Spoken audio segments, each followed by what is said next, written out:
yang lebih mencengangkan USG. Dia bilang gini, ginjalnya cuma 1, kata dia kayak gitu kan. Kok bisa?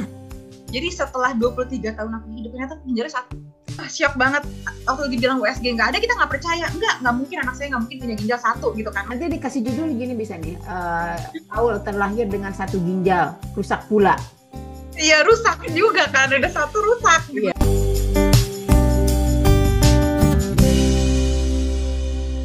Jangan lupa untuk subscribe dan tekan tombol loncengnya.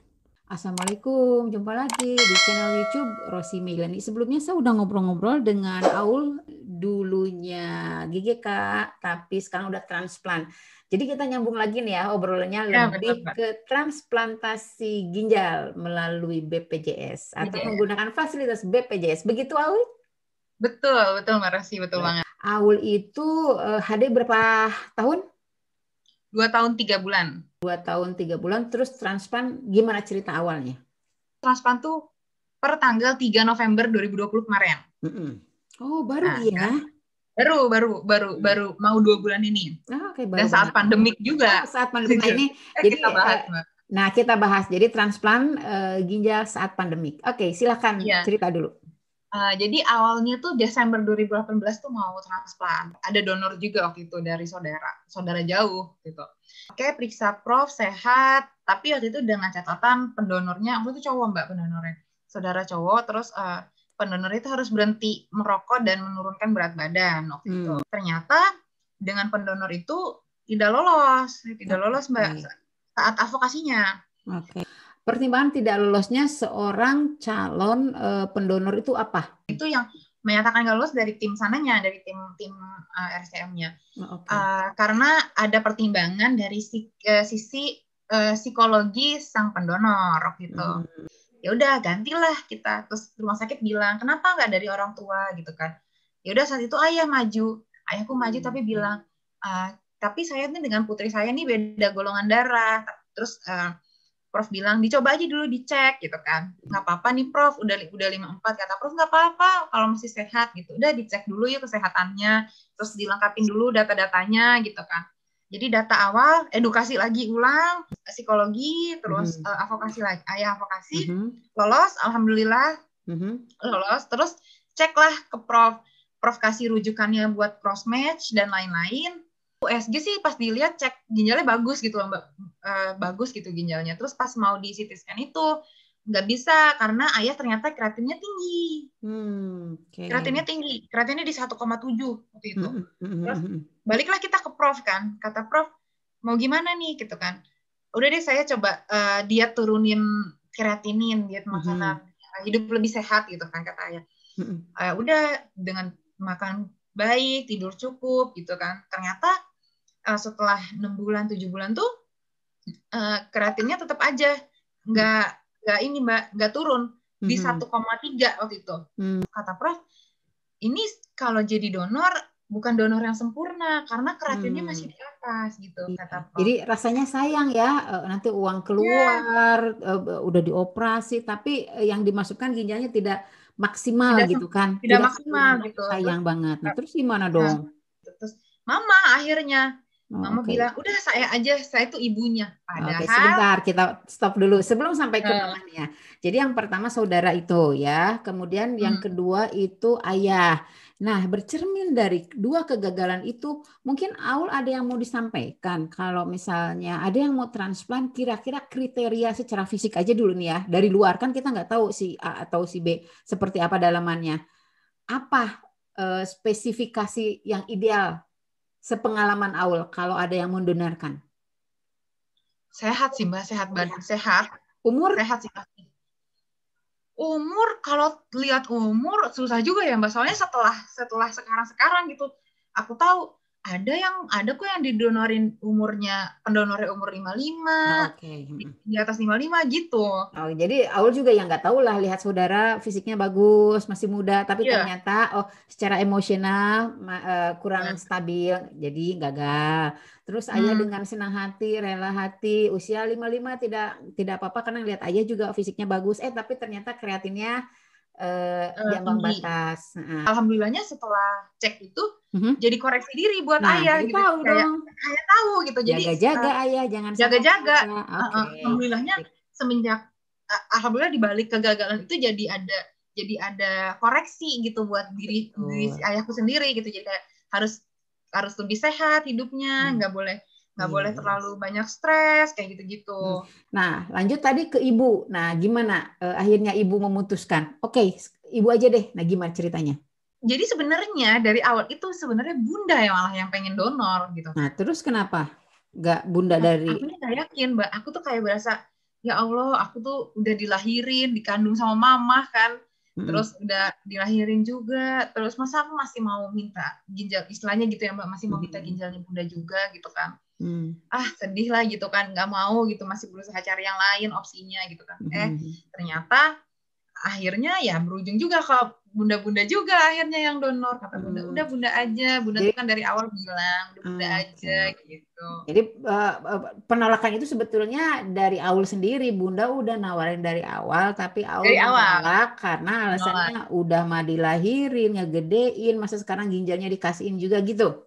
Ya gitu kan. Oke, tapi ya sudahlah. Akhirnya diambil juga kesempatan penawaran bunda itu. Apa yang dilakukan sesudah bunda? Oke, ambil aja ginjalku. Gimana? Aku ingat banget itu Desember 2019. Kata bunda, udah Kak, bunda aja yuk. Bunda aja gitu kan. Ya udah deh bun, tunggu tahun baru ya, kataku gitu. Terus mau Januari 2020 mau mulai. Tiba-tiba kok bangun pagi mataku buram ya bun. Kok buram ya bun mataku gitu kan. Terus pas dicek ke rumah sakit ternyata aku katarak kanan kiri Mbak. Katarak kanan kiri. Terus kan kalau operasi katarak nggak bisa mulai transplant dong, harus dibenerin dulu kataraknya. Yaudahlah aku betulin dulu katarak betulin, dan operasi katarak itu nggak bisa langsung dua-duanya kan kalau BPJS. Harus satu-satu.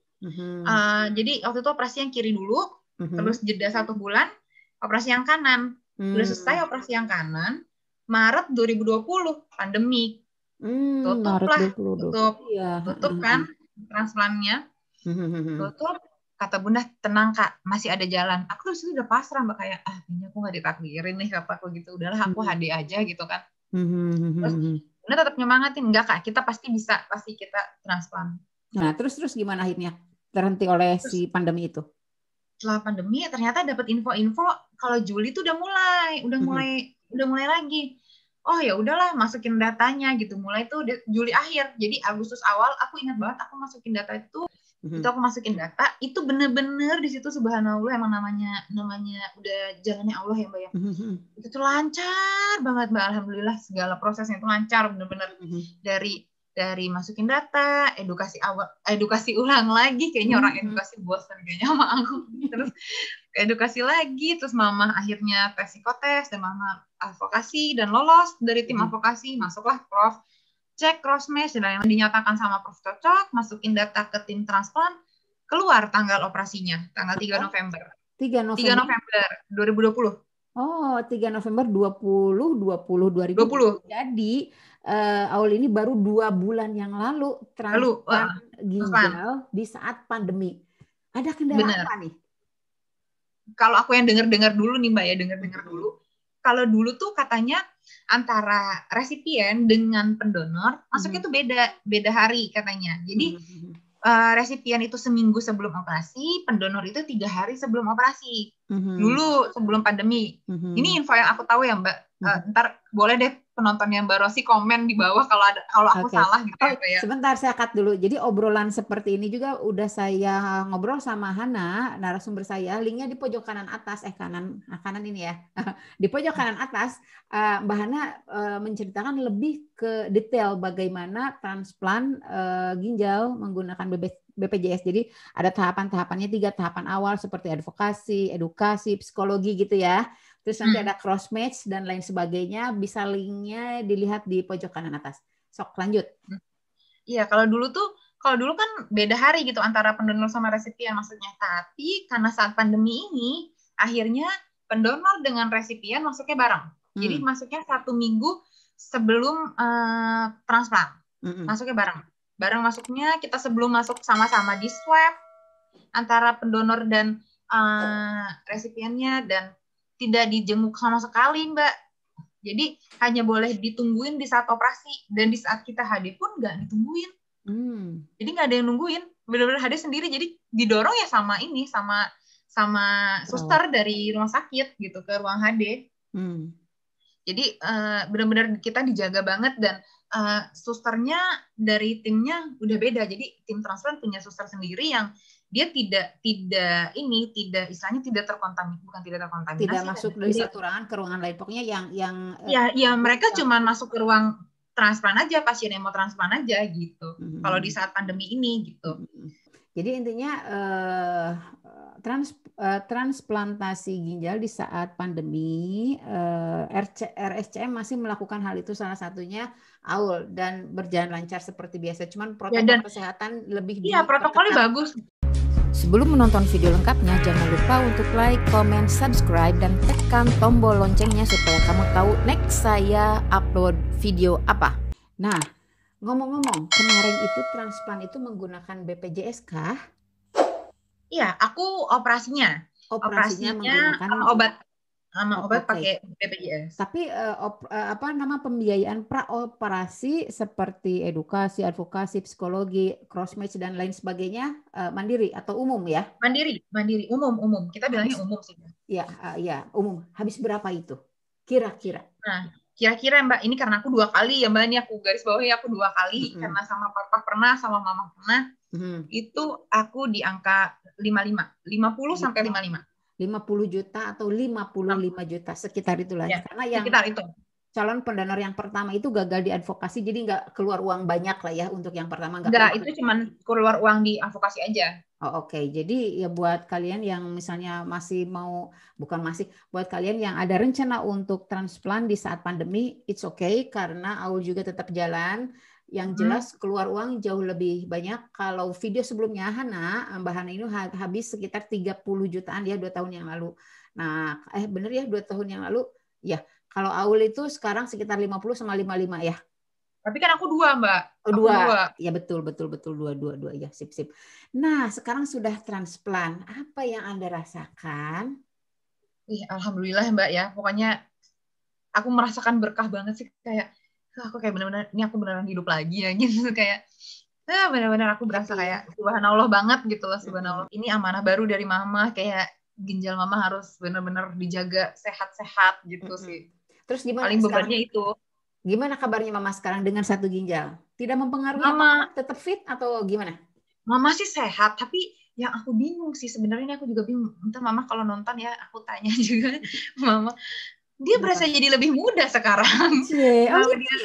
Iya sih, mama jadi gitu berasanya. Kayak kemarin aku sempat komplain juga ke Bunda. Bun, kenapa sekarang style bajunya jadi kayak aku ya, Mam? Kan Mami abis donor ginjal ke aku, Bun. Jadi dia nggak tahu juga ya. Ya, aku juga nggak tahu itu, ternyata nggak tahu itu ngaruh apa enggak ya. Si mama tuh kayak kalau lihat-lihat gayanya jadi modis ya sekarang gitu. Nah, yang jelas Aul, apa yang dirasakan setelah ada ginjal mama di dalam badan Aul? Apa pengaruhnya? Secara psikologis? Secara psikologis, apa ya? Aku tuh berasa kayaknya aku sabar banget sih sekarang. Karena mama sabar banget sih orangnya. Jadi kalau dulu tuh aku orangnya karakter mama yang seperti itu, terus ginjalnya dimasukkan 1 ke badan tuh ada pengaruhnya mungkin? Mamanya lembut jadi ikut lembut gitu? Kayaknya itu aku ngaruh ya di aku. Nggak tahu sih kalau orang yang lain transplant itu. Kok boleh juga perasaan aja gitu. Iya, perasaan aku berasa. Enggak sih, yang paling berasa adalah aku makannya persis banget mama sekarang. Nggak tahu juga, padahal aku baru 2 bulan sih, kayak aku berasa sih kayak aku kayak Bunda ya gitu makannya gitu. Jadi anyway sekarang happy ya dengan ginjal mama yang ada di dalam tubuh. Happy banget. Terus happy banget Mbak, kalau ditanya happy banget. Itu kan menunggu 2 tahun lebih ya? Ya, 2 tahun lebih. 2 tahun lebih untuk bisa akhirnya ada ginjal mamah di dalam tubuh. Padahal kenapa nggak dari awal? Coba ada yang mau disampaikan nggak hikmahnya apa? Coba dari awal tuh divonis ya udah transplant, mama kasih langsung nempel. Mungkin itu kejadian 2 tahun yang lalu. Apa hikmahnya? Melalui dulu perjalanan ini dan itu. Hikmahnya sih kayaknya itu menjadikan aku lebih sabar, lebih tahu rasa bersyukur, bener deh Mbak. Kayak banyak sih berkahnya, kayak ayah juga jadi tahu kondisinya sekarang harus seperti apa kesehatannya kayak gitu. Terus kita di keluarga juga harus kayak gimana hidupnya. Ya mungkin dulu kita suka makan di luar. Emang aku keluarganya suka jalan gitu, suka makan di mana, pergi gitu. Sekarang jadi kayak kalau mau makan tempatnya pilih, kayak ada kontrol dirinya gitu, kayak jenis jajanan, jenis makanan. Iya, makannya harus yang sehat, harus yang mateng, harus yang bersih tempatnya gitu. Kalau bisa ya pergi kita bawa bekal. Itu sih bener deh Mbak. Itu benar-benar pengaruh ke ayah sih. Ayah tuh sekarang kalau kerja bekal dari rumah. Jadi mama tuh pagi udah masak. Pagi-pagi itu udah masak buat dibawa bekal ayah gitu. Semua ada hikmahnya ya. Ada hikmahnya, benar ada hikmahnya. Iya, jadi nggak ada sih kata sia-sia Mbak. Iya. Sebenarnya. Walaupun menunggu 2 tahun itu nggak ada yang sia-sia, semua pasti ada hikmahnya. Dan anyway, obrolan kita panjang banget dan di sana udah mau maghrib ya. Di sini ya, benar, 10.44 di sana maghrib. Jadi dengan sangat menyesal obrolan kita mau kita akhirin dulu. Senang banget ngobrol-ngobrol sama Aul panjang lebar. Terima kasih ya sudah mau berbagi cerita. Terima kasih juga Mbak. Mudah-mudahan obrolan yang santai ini bisa membawa manfaat buat kalian semua yang mau perlu informasi tentang transplantasi ginjal. Ada lagi obrolan saya bersama dengan Ketua Umum KPCDI Bang Tony yang berhasil juga di transplant atau cangkok ginjal, linknya di pojok kanan atas. Dia juga menggunakan BPJS dan free pra operasi juga, tidak mengeluarkan uang. Dan anyway, makasih obrol-obrolnya, sehat selalu. Salam buat Ibu juga, kalian berdua hebat deh, top banget. Makasih, bye. Amin, terima kasih banyak Mbak, bye-bye. Assalamualaikum. Waalaikumsalam, Mbak Rosi.